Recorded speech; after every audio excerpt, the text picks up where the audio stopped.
The night was quiet inside the towering skyscraper, the kind of silence that only came after the last executive had left. The last lights had dimmed, and the city outside hummed like a distant storm. Samuel's cart creaked as he pushed it down the marble hallway, the faint squeak of the mop bucket wheels echoing against glass and steel.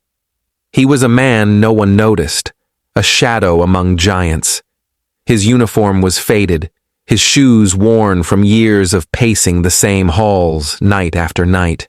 Samuel had worked this job for years. Most people never looked him in the eye. To them, he was invisible, just another janitor with a mop and gloves, someone who blended into the background of their busy lives. But Samuel carried with him a quiet wisdom, the kind born of hardship and patience. He thought of his niece often, the little girl who taught him more about kindness and resilience than any classroom ever could. She was autistic, and Samuel had learned how the world could be overwhelming for her. The noise, the chaos, the bright lights. He had learned that sometimes silence and small joys were the only refuge. That night, as Samuel made his rounds, he stopped suddenly. From somewhere down the corridor came a sound, a soft whimper, broken and shaky. He frowned, tilting his head.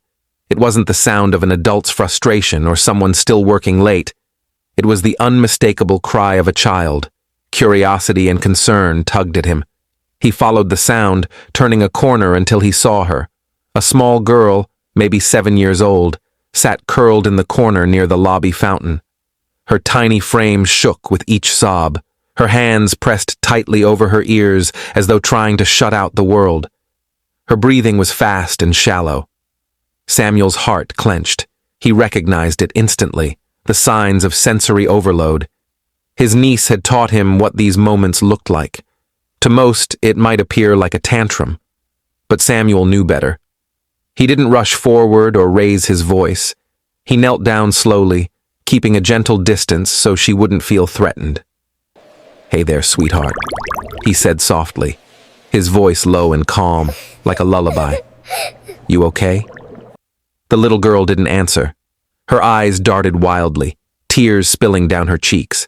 She rocked back and forth, lost in her storm. Samuel hesitated, then slipped his hand into his pocket. He always carried something with him, something that had once made his niece smile when nothing else could. A small plastic bottle, the kind you'd find at a dollar store. He twisted off the cap, dipped the wand, and blew. A stream of bubbles floated into the air, glistening under the chandelier lights like tiny spheres of rainbow. They drifted slowly, weightless, catching the girl's eye. She froze. Her sobs hiccuped into silence. She reached out with trembling fingers and popped one, then another. Samuel smiled gently. "See? Magic. The world's not so loud when there's a little bit of magic, huh?" Her breathing slowed. The tears faded into wide-eyed wonder as she followed the bubbles, laughing softly when they burst against her skin. For the first time that night, her fear melted away. Samuel chuckled with her, sending another wave of bubbles into the air. Unbeknownst to him, across the vast lobby, a pair of sharp, watchful eyes had been observing. Evelyn Hart had just stepped inside, her heels clicking like a metronome of power against the marble floor.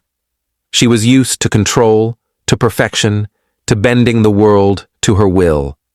As CEO of Hart Global Enterprises, she was a woman who commanded rooms, built empires, and carried herself with the poise of someone who could buy or sell entire corporations with a single word.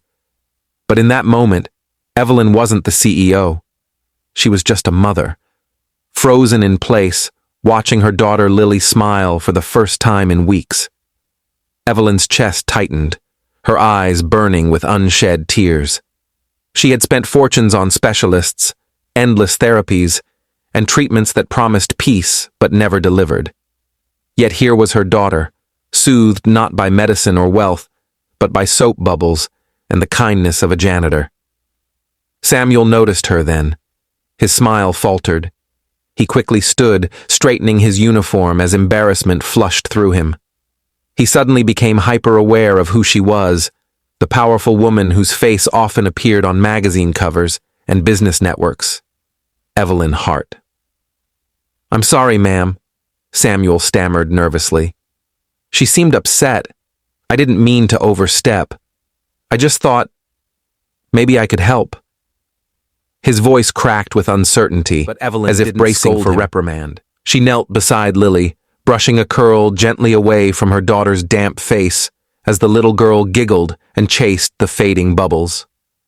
Evelyn's voice was softer now, trembling with disbelief. "Do you know," she whispered, her eyes still locked on Lily, "how many doctors I've hired, how many therapies I've tried?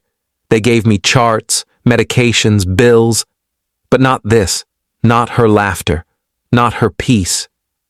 Samuel shifted uncomfortably, his eyes dropping to the floor. "Ma'am, I didn't do anything special. My niece, she's on the spectrum. I've seen her struggle. I just know what helps her. It's not about fixing, it's about giving them something to hold on to, something gentle."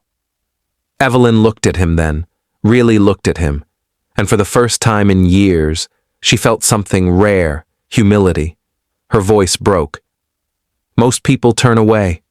They judge. They don't understand. At that moment, but you," Lily tugged on Samuel's sleeve. She looked up at him with bright eyes and, in a small but clear whisper, said, "Thank you." Evelyn gasped, her hand flying to her mouth. Those two words, simple as they were, carried a weight only she could understand. Lily rarely spoke. Her words were treasures, rare and fragile, and she had chosen to speak them to this man. Samuel's throat tightened, his vision blurring with emotion. He nodded, unable to find words.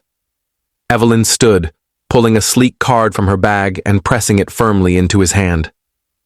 "My name is Evelyn Hart," she said, her tone steady, but her eyes soft.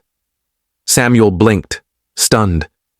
This was the Evelyn Hart, the billionaire CEO whose name carried power around the world. "You've done tonight what no one else has managed in years," she continued. "You calmed my daughter. You gave her joy, and that is worth more than all the money I've ever spent. Samuel, I don't want you to be invisible here. I want you to be part of her life. Not as a janitor, but as someone who understands her, who can help her the way no one else has." Samuel's chest rose and fell as he tried to process her words. Hours ago, he had walked into work like he did every night, just another man in the shadows, ignored, unseen. Now he stood at the center of a moment that would change everything. As Lily laughed again, chasing one last bubble as it floated toward the chandelier, Evelyn's eyes glistened with a truth she could never deny. The greatest miracles in life don't come from wealth or power or prestige. They come from kindness, compassion, and people who choose to see what others overlook. And on that quiet night, in the empty marble halls of a skyscraper, a janitor's bubbles carried a billionaire's family into a new chapter of hope.